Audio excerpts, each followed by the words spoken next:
الحمدللہ وحدہ والصلاۃ والسلام علی من لا نبی بعدہ اعوذ باللہ السمیع العلیم من الشیطان الرجیم بسم اللہ الرحمن الرحیم رب ادخلنی مدخل صدق واخرجنی مخرج صدق واجعلنی من لدنک سلطانا نصیرا۔ اچھا، جب شروع کرتے ہیں، ابھی جو نماز کی کثر کی بات ہو رہی تھی اور وضو کی بات ہو رہی تھی، اس کے پیچھے اگین ہمارا تھوڑا سا اردو ترجموں کے ساتھ پڑھا ہوا قرآن اور اس کے کانسیپٹس ہیں۔ وضو میں رہنا بڑی اچھی بات رہنا چاہیے، کیونکہ جس طرح میں نے پہلے بات کی، میرا خیال یہ ہے کہ کچھ اللہ نے پروٹوکول ایسے بنائے ہیں کہ جو آپ کو اور مجھے، یعنی انسانوں کو سب کانشیس لیول پر، آپ اس کو دین میں روحانی لیول کہہ لیں، سب کانشیس لیول پہ آپ کو کمپوز رکھتے ہیں، انگزائٹی سے دور رکھتے ہیں، خوف سے، حزن سے پرہیز کراتے ہیں۔ ان میں سے ایک وضو، اب یہ کبھی نہ کبھی کھلے گا لوگوں پہ کہ جب آپ پانی کو یا پانی کے بغیر تیمم کو ایک خاص فریم آف مائنڈ میں کرتے ہیں تو وہ کیسے ہوتا ہے۔ میں آپ کو صرف ایک مثال دیتا ہوں۔ آپ نے سنے ہوں گے کون آرٹسٹ ہوتے ہیں، اس نے ایفل ٹاور ہی غائب کر دیا۔ ٹاور تو وہی تھا۔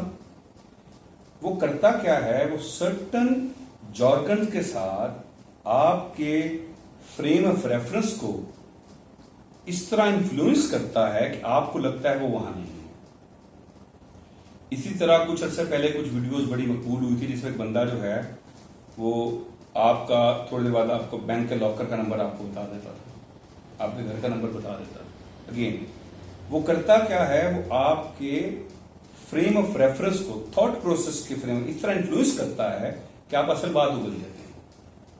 مجھے یقین ہے بعین ہی اسی طرح جب آپ وضو کرتے ہیں تو دو طریقے سے، ایک ایز ہیومن بینگ، دوسرا شیطان سے محفوظ کر دیتا ہے آپ کو۔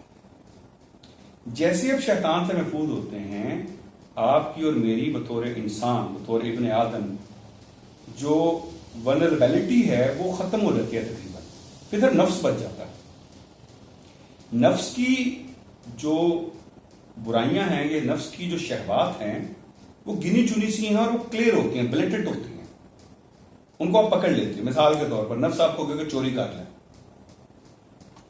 چوری تو ناجائز ہے۔ شیطان یہ نہیں کہتا چوری کر لو، کہ تجھے پیسے چاہیے، کیا فرق پڑتا ہے، اس کے بعد پڑے ہی ہے نا، واپس کر دیں، یہ شیطان ہے۔ تو جب آپ نفس کے صرف میں رہ جاتے ہیں، میرا خیال کو قابو کرنا آسان ہے۔ یہاں سے ایک اور بات مجھے یاد آئی جو ہم پچھلی گفتگو میں کر رہے تھے، جو میں دماغ کی بات کر رہا تھا۔ اچھا جی، تو وضو کرنے کے لیے ہمیں تردد کہاں آتا ہے؟ ہمیں بتایا جاتا ہے کہ تینوں اعضاء کم سے کم 3 بار ضرور دھوئیں اور ان میں سے پانی نہیں چھٹنا چاہیے، وغیرہ وغیرہ، بالکل کریں گے۔ لیکن بندہ خدا، آپ کے پاس یہ حدیث بھی تو ہے کہ رسول اللہ صلی اللہ علیہ وآلہ وسلم 1 لوٹے سے وضو کر لیتے ہیں۔ 1 لوٹے سے وضو کرنے کے لیے اگر آپ پہ پابندی ہے تو آپ پانی نہیں چوا سکتے جسم سے۔ بھائی تھوڑا آپ کہیں منہ دھونے گئے ہیں نا۔ اچھا، کلی کرنا اور ناک میں پانی ڈالنا وضو کا بیسک حصہ نہیں ہے، تیمم میں دونوں نہیں ہیں شامل، ٹھیک ہے۔ اول تو اس میں حرج کوئی نہیں ہے، لیکن فرض کرو بالکل ہی نہ ڈالیں، آپ ہاتھ دھوئیں، منہ دھوئیں، مسا کریں، پیر دھوئیں، وضو ہو گیا۔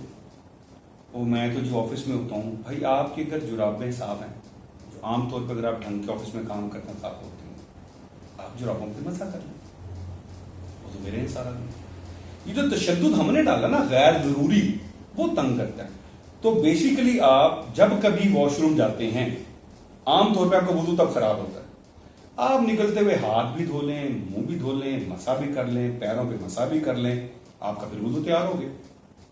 Just imagine doing this will help you in 2 ways۔ ایک، آپ ویسے فریش ہو جاتے ہیں۔ مجھے چونکہ عادت پڑ گئی ہے، میں دن میں 4 دفعہ اندر جاتا ہوں وضو کرنے، واپس آتا ہوں تو اب مجھے لگتا ہے، اگین یہ سب سائیکولوجیکل اور پیرا سائیکولوجیکل گیم، مجھے لگتا ہے کہ میں غصے میں تھا، میں پیسفل ہو گیا ہوں اور بھی ہو جاتا۔ ہم نے تشدد ڈال، یہی نماز قصر ہے۔